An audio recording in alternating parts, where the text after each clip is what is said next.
aspek ideal dari bangsa ini adalah mencapai kemakmuran dan keadilan. Karena itu perintah konstitusi kan. Kan presiden cuma diperintahkan dua oleh konstitusi. Satu, cerdaskan kehidupan bangsa. Dua, pelihara orang miskin. Jadi artinya tingkatkan IQ dan naikkan upah. Kan itu intinya sebetulnya tuh. Cuman itu, yang lain-lain ya biasa, pindahin ibu kota nggak diperintahin oleh konstitusi tuh ngapain tuh? Jadi kita ukur sukses presiden, berkurang nggak orang miskin tuh, bertambah nggak kecerdasan Indonesia kan itu. Nah itu yang saya ingin diperjuangkan oleh termasuk aspek sebagai komponen utama. Aspek ini bukan LSM, juga bukan perusahaan. Aspek adalah persekutuan pikiran untuk menghasilkan kemampuan kita mendorong lebih jauh keadilan. Drop it. Kamera, roll, action, bukan live, cuma ngobrol. Assalamualaikum warahmatullahi wabarakatuh. Waalaikumsalam. Selamat sore Bang Rocky Gerung. Para petinggi aspek. Selamat datang di ketinggian. Selamat datang di ketinggian. Jadi teman-teman kami dari Aspek Indonesia hari ini berada di rumahnya Bang Rocky Gerung. Ini bukan rumah, ini pondok akal sehat. Pondok Akal Sehat. Saya bersama Bu Mira Sumirat, Presiden Aspek Indonesia, dan Bu Jakwan, Ketua Majelis Nasional Aspek Indonesia. Ini satu kebanggaan dan apa ya? Kebahagiaan tersendiri kita Bang, bisa sampai di sini. Istilahnya satu kenikmatan. Satu kenikmatan. Ini sore-sore lagi hujan. Dan habis naik gunung bersama-sama Presiden Aspek, Mira, Sekjen, dan tim suksesnya. Maksudnya tim sukses mendaki. Tim sukses Dan mendaki. ini sejarah untuk Aspek Indonesia karena baru pertama Presiden Aspek Indonesia Ketemu Presiden Akal Sehat. Presiden Akal Sehat Ketemu naik gunung bersama. Iya. Tapi tadi gimana? Capek nggak kira-kira? Enggak, saya nggak capek, semangat karena kan atau gantung dari sekeliling saya. Karena sekeliling saya orang-orang yang akal sehat dan kuat, saya ikut kuat. Itu juga ditarik dulu kan sama Bang Rocky kan? Ya, itu nggak usah dibocorin. Oh, nggak usah. Ini tolong dikat ya. Ada itu kan buka air gua. Ya, jadi kita ngobrol-ngobrol Ya, santai aja Bang Rocky. ngobrol tentang semua hal yang berhubungan dengan aspek ideal dari bangsa ini adalah mencapai kemakmuran dan keadilan. Karena itu perintah konstitusi kan. Kan presiden cuma diperintahkan dua oleh konstitusi. Satu, cerdaskan kehidupan bangsa. Dua, pelihara orang miskin. Jadi artinya tingkatkan IQ dan naikkan upah. Kan itu intinya sebetulnya tuh. Cuman itu, yang lain-lain ya biasa, pindahin ibu kota nggak diperintahin oleh konstitusi tuh ngapain tuh? Jadi kita ukur sukses presiden, berkurang nggak orang miskin tuh, bertambah nggak kecerdasan Indonesia kan itu. Nah itu yang saya ingin diperjuangkan oleh termasuk aspek sebagai komponen utama karena dipimpin oleh seorang perempuan. Iya. Karena keadilan itu paling mungkin ditargetkan oleh perempuan, karena perempuan itu yang paling paham tentang keadilan. Sering saya terangkan bahwa sumber pertama keadilan adalah kemampuan berbagi itu. Nah perempuan karena dia punya rahim dari awal, dia berbagi nutrisi dengan calon manusia tuh. Dia berbagi kecemasan, dia berbagi harapan tuh, juga ya. Jadi gimana sebetulnya keadilan diproduksi dari rahim perempuan, pertama-tama dari rahim perempuan tuh. Luar biasa. Itu intinya tuh. Dan saya respect sekali kepada laki-laki yang menghargai perempuan. Ya saya menghargai keadilan karena tanpa keadilan di bangsa ini ya berantakan aja kan. Karena itu penting affirmative action, bahwa kepemimpinan perempuan itu udah jadi kemestian zaman. Di mana-mana negara yang adil makmur itu dipimpin oleh perempuan, apalagi negara-negara Skandinavia sekarang kan.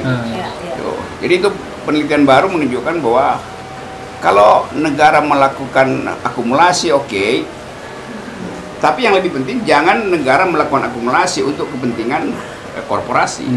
Nah, akumulasi itu harus menghasilkan distribusi. Kenapa distribusi? Karena keadilan itu paling peka kalau kita sebut dalam struktur sosial, bagian yang paling bawah dari struktur sosial adalah kaum buruh. Karena dia dieksploitasi oleh kapitalisme. Tetapi kalau kita lihat lebih mikro lagi, yang paling menderita adalah mereka yang mengatur distribusi keuangan dan sebetulnya kebutuhan hidup sehari-hari, yaitu kaum perempuan. Kalau laki-laki misalnya dia nggak cemas, dia nggak tahu ada berapa persediaan liter beras. Iya, Tapi betul. perempuan dia langsung tahu segini, itu artinya gue mesti bikin sisa seminggu mesti cukup. Yes. Dia lihat dompet suaminya, waduh ini tinggal ada beberapa lembar ratusan ribu, padahal anaknya masih harus sekolah tuh. Itu artinya kecemasan perempuan terhadap keadilan, kepekaan perempuan terhadap keadilan itu jauh melebihi kepekaan laki-laki. Karena dia membayangkan nasib generasi itu. Perempuan selalu menghitung generasi kita ke depan apa, generasi anak saya apa. Itu jadi karena itu aspek keadilan harus betul-betul ditegaskan sebagai perintah konstitusi. Gitu. Dan perempuan Silakan multitasking Ibu juga Bang ya? Ya. Multitasking, dia bisa ngerjain banyak hal. Justru Urusan karena itu dapur, dianggap urusan sebagai anak. nah itu masalahnya, karena disebut multitasking maka beberapa task itu dianggap sebagai kewajaran pada perempuan. Yes. Padahal itu adalah beban hidup yang harus dinilai dibagi. secara ekonomis juga oleh negara kan. Kan itu intinya tuh. Ya, nyambung nih, nyambung. Nah, silakan Ibu Presiden. Mas Rocky, kan tadi sudah disampaikan awal bahwa tugas seorang kepala negara atau pemerintahan ini mencerdaskan konstitusi ada untuk mencerdaskan kehidupan bangsa dan memelihara fakir miskin. Nah, itu kan amanat konstitusi ya. Betul. Nah, persoalannya kenapa ya mohon maaf nih sampai saat ini pemimpin di negeri ini masih belum bisa quote-unquote untuk menjalankan amanat daripada konstitusi yang dimaksudkan. Nggak boleh Apa dimaafin. kendalanya? Nggak boleh bilang mohon maaf. Enggak, kita nggak boleh maafin hal yang sifatnya imperatif, artinya wajib gitu. Kalau dia gagal memindahkan ibu kota, misalnya kita maafin karena begonya atau ngitung anggaran segala macam kan bumbunya gitu. Tapi Karena kalau bukan amanat konstitusi ya. Iya. Tidak menjalankan amanat Nah, itu kita konstitusi. maafin. Tapi kalau nggak menjalankan amanat konstitusi, itu artinya dia melanggar konstitusi kan. Dan itu tidak ada maaf bagimu. Nggak bisa dong, itu dia justru kita pilih supaya menjalankan konstitusi. Dan dia jalankan hal yang tidak diperintahkan oleh konstitusi itu. Memelihara oligarki nggak diperintahkan konstitusi itu. Termasuk Membabat Undang-Undang hutan Cipta Kerja. nggak diperintahkan konstitusi. Undang Cipta Kerja juga ya. Undang-undang Cipta Kerja tidak diperintahkan konstitusi itu. Jadi semua itu sebetulnya yang kita sebut, kita kasih kritik normatif. Karena presiden tidak comply dengan tugas yang dibebankan secara normatif bahkan imperatif oleh konstitusi. Itu aja. Bukan kita jijik lihat presiden, kita jijik karena kebijakannya itu tidak berakal sehat. Nah, nyambung nih Bang. Ah. Kebijakannya ini kan luar biasa Bang, upah murah, Mm-mm. PHK masa di mana-mana yang diuntungkan orang-orang besar semua. Betul. Itu. Jadi itu benar-benar dahsyat melanggarnya kayak Bang. Dia bukan sekedar melanggar, dia menghina akal sehat kita. Karena kalau dibilang misalnya orang kaya bertambah, oh gue senang orang kaya bertambah, artinya kemakmuran ada. Ini yang bertambah kekayaan orang kaya. Orang kayanya tetap. Orang kaya tetap. Kekayaan bertambah artinya Apalagi sejak disparitas. pandemi ini justru malah makin Iya. dekat kayak mereka. Yaitu artinya disparitasnya makin jauh. Kan kalau orang kaya bertambah artinya ada kelas bawah yang naik ke kelas Naik ke menengah, kelas, kelas menengah naik ke Naik kelas ke atas. atas. Ini nggak ada, yang terjadi kelas menengah turun ke kelas bawah, yang kelas atas naik makin Naik atas. kekayaannya. Itu intinya itu aja. Ya kita tidak membenci orang yang naik kelas, tapi negara tidak berhasil memanfaatkan akumulasi dari korporasi untuk didistribusikan pada kelas bawah. Itu gagalnya di situ. Nah, itu artinya dia melanggar konstitusi. Nah, di situasi kondisi saya anggap gagal, Mhm. dalam hal Enggak, kamu nggak anggap gagal. Semua orang anggap gagal, Mira. Tapi ada juga yang bilang itu Iya. kalangan atas saja menganggap gagal. Politikus seperti Bang Rocky gitu kan. Tapi rakyat di bawah merasakan nyaman. apa kenapa Ya, kalau masih saya- silent kalau saya- silent majority kali ya. Kegagalan lah. Ya, negara gagal dalam hal untuk hadir terhadap rakyatnya untuk menjalankan amanat konstitusi. Nah, di situasi yang gagal seperti ini adalah yang namanya partai buruh. Ya. Pandangan Mas Rocky terhadap partai buruh untuk Partai, harapannya seperti apa? Karena langsung saya tahu arahnya, maka sebelum pertanyaan selesai, gue udah mau jawab aja, gue udah nggak tanya. Partai buruh itu adalah panggilan historis. Ah, Itu oke. intinya tuh. Dan di dunia yang disebut panggilan historis itu justru dihasilkan oleh kalangan milenials yang menganggap bahwa kelakuan partai-partai yang tidak peduli pada lingkungan, tidak peduli pada upah, itu artinya kelakuan ya abad lalu lah, yang begituan. Abad sekarang ketika sumber daya itu makin terbatas, orang balik pada kearifan lingkungan. Jadi jangan rusak lingkungan segala macam itu. Itu udah kita tahu. Yang kedua, di dunia orang mulai sadar bahwa human solidarity itu adalah nasib kita bersama. Justru karena kerusakan yang dibuat oleh oligarki, korporasi, multinational corporation. Jadi ada pembalikan sebetulnya situasi, yaitu gerakan-gerakan bawah atau disebut gerakan marginal, gerakan kaum perempuan, gerakan pro hijau, gerakan pro buruh, itu dipersatukan oleh nasib bersama yang mengkhawatirkan dekade ke depan sumber energi habis. Karena itu pemerataan harus dimulai dari sekarang supaya disparitas nggak makin tinggi. Nah, Partai Buruh ada di situ menjadi partai yang dipanggil oleh sejarah untuk meredistribusi kekayaan dunia, bukan cuma kekayaan Indonesia. Karena itu Partai Buruh selalu terkait dengan Partai Buruh sedunia. Ideologi buruh itu bukan ideologi nasional, itu ideologi multinasional tuh, ideologi transnasional. Karena kesepakatan perburuhan itu dengan sendirinya menghasilkan dukungan oleh partai buruh di tempat lain. Lain kalau partai-partai Golkar misalnya, siapa yang mau dukung Golkar dari Malaysia atau dari Amerika kan orang nggak tahu. Tapi kalau partai buruh itu koneksinya internasional. Demikian juga partai hijau gitu. Karena isunya sama. Isu dunia sekarang adalah soal upah dan lingkungan gitu. Itu Ibu Presiden. Nah, Partai Buruh kan udah pernah ada sebenarnya, Bang. Ya. Tahun 98, 99 itu kan. Kemudian sekarang dilahirkan kembali. Kira-kira apa pembedanya dan apakah Bang Rocky ngeliat ada optimisme atau harapan baru di Partai Buruh sekarang dengan yang lalu? Partai Buruh di tahun 98, terutama Pak Mohtar Papahan itu misalnya, yang teman diskusi saya di LBH dulu kan berkumpul di situ, Pak Nuawea itu. Ya, Mereka Pak Yaakob Nuawea, bapaknya si Andi teman gue juga itu. Kan kita tahu mereka berupaya untuk protes pada negara karena kebijakan negara tuh. Tetapi pada waktu itu kita sebut Partai Buruh itu seolah-olah kiri. Kiri-kiri pasti dituduh kiri oleh yang disebut dulu Kop Kamtib itu.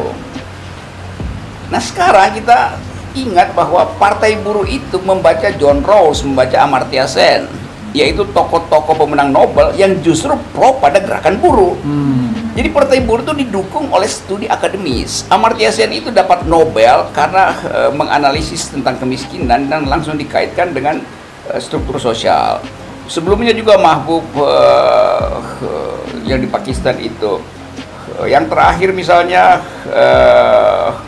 penerima Nobel Joseph Stiglitz itu, yang walaupun dia dianggap sebagai orang Amerika yang studi makroekonomi secara sempurna, tapi akhirnya dia temukan bahwa kalau distribusi tidak dijadikan dasar kebijakan ekonomi, maka ketimpangan dunia itu akan menghasilkan katastrofi itu. Jadi para pemenang Nobel, kalau kita perhatikan 20 tahun terakhir ini, semua pemenang Nobel di bidang ekonomi pro pada human solidarity itu. Nah, human solidarity itu, solidaritas manusia itu adalah dasar ideologi pertama dari gerakan buruh tuh. Jadi gerakan buruh punya basis intelektual yang kuat gitu. Itu intinya tuh. Nah, ngomong soal basis, kan image ya yang sekarang ada di masyarakat, partai-partai itu memiliki basis. Lebih minum kopi ya, kawan-kawan buruh ya. Ya, basis-basis tertentu seperti ada partai berbasis agama, atau ada PKS, ada PKB, P3, kemudian ada nasionalis yang Demokrat, ya, kemudian juga ada yang lain. Nah, buruh ini kan basisnya seolah-olah kayak buruh ansih ya, buruh. Nah, untuk dia bisa mengajak, gitu ya, membuka diri bagi para akademis seperti Mas Rocky, gimana dia harus punya strategi? Kan ya, karena Indonesia itu sangat plural, jadi ada basis partai yang berorientasi pada keyakinan keagamaan itu. Ada yang berorientasi pada pengalaman sejarah panjang tentang pentingnya nasionalisme itu. Ya, itu partai yang diikat melalui ideologi yang disebut apa istilahnya dulu, yang dibuat oleh Harvard ini, saya kebanyakan istilah aja saya mesti ingat satu-satu.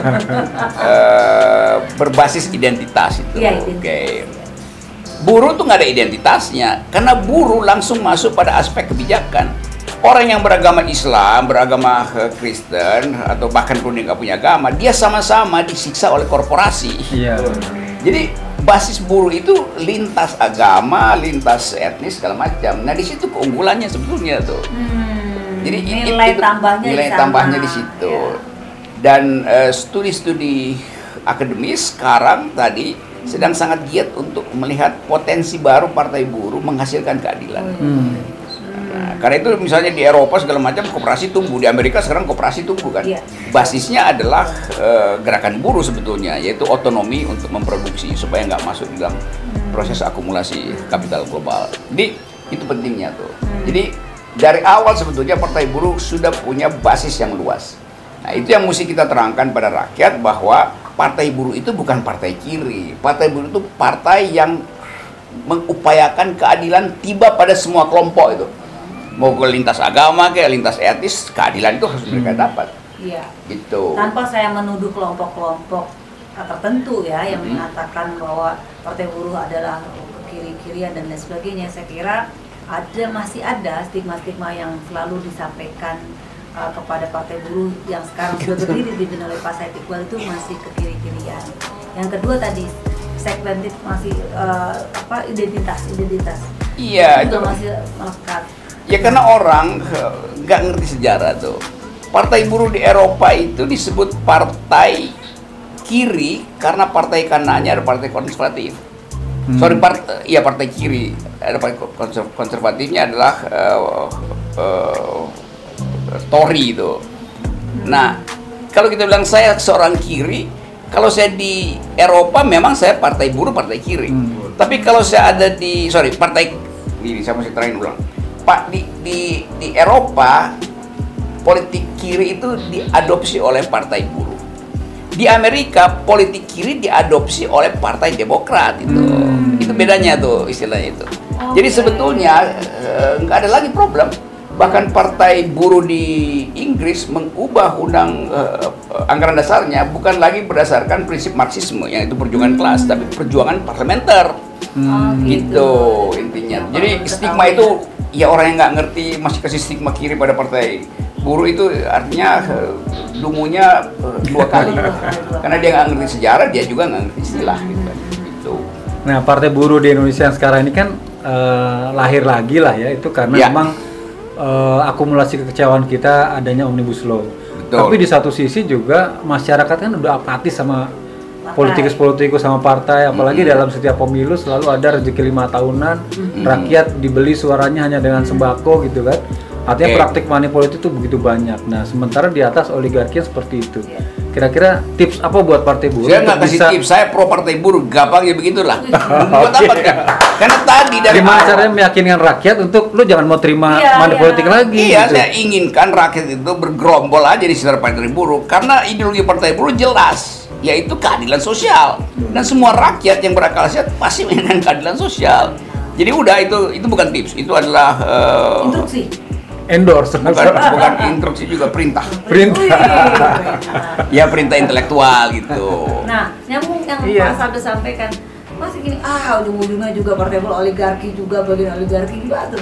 Pasti kan dianggap bahwa nggak mungkin partai buruh nggak akan ditunggangi oligarki. Iya. Kenapa? Karena oligarki dia nggak peduli partai apapun, yang penting dia mampu untuk meyakinkan akumulasi dia nggak dihentikan. Kan oligarki bisa dia bisa nyusup kemana aja itu. Artinya di situ partai buruh tertantang untuk tidak seperti ya, so kan partai buruh dari awal ideologinya berbeda dengan ideologi korporasi itu. Jadi dari awal sebetulnya ada pertahanan ideologi yang kuat pada partai buruh. Nah, itu yang mesti ditekankan. Partai buruh bukan partai kiri, tapi partai buruh pro keadilan. Nah, karena keadilan secara historis diperjuangkan oleh partai kiri, dengan sendirinya ideologi buruh itu kiri, tapi bukan ideologi komunis. Kalau komunis itu sekarang justru jadi kapitalis kan.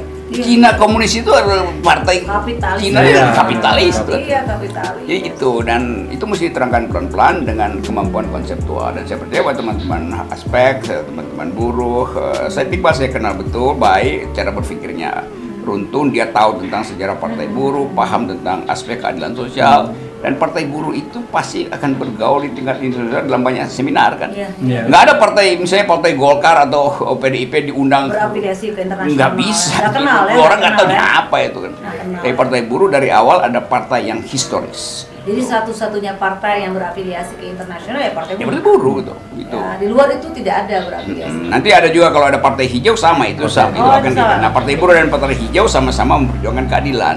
Partai Buruh memperjuangkan keadilan manusia, Partai Hijau memperjuangkan keadilan lingkungan.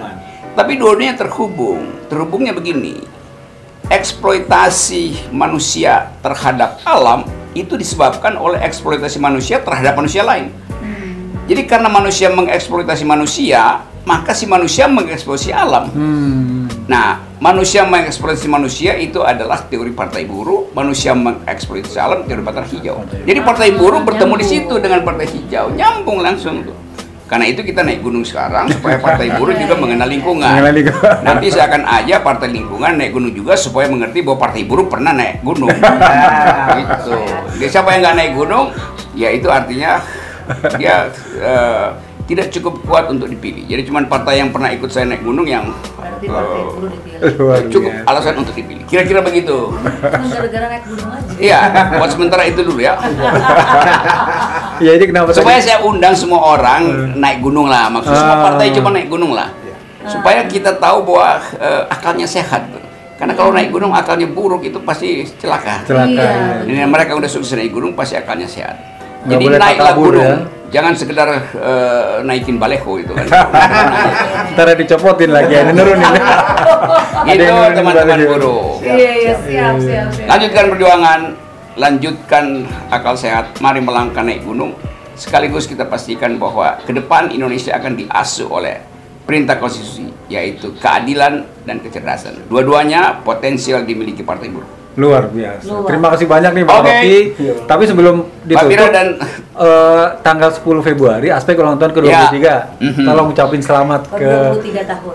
aspek Indonesia Oke. dan harapannya apa? aspek ini bukan LSM, juga bukan perusahaan. Aspek adalah persekutuan pikiran untuk menghasilkan kemampuan kita mendorong lebih jauh keadilan. Kita udah dorong tapi belum cukup jauh. Jadi selamat ulang tahun aspek, selamat ulang tahun keadilan sosial. Terima kasih. Salam perjuangan. Assalamualaikum warahmatullahi wabarakatuh. Waalaikumsalam. Terima kasih Bang Rocky. Mantap nggak gue? Mantap. Mantap. Iya, Bur, mantap. Iya, gue dikelilingi orang mantap ya jadi mantap.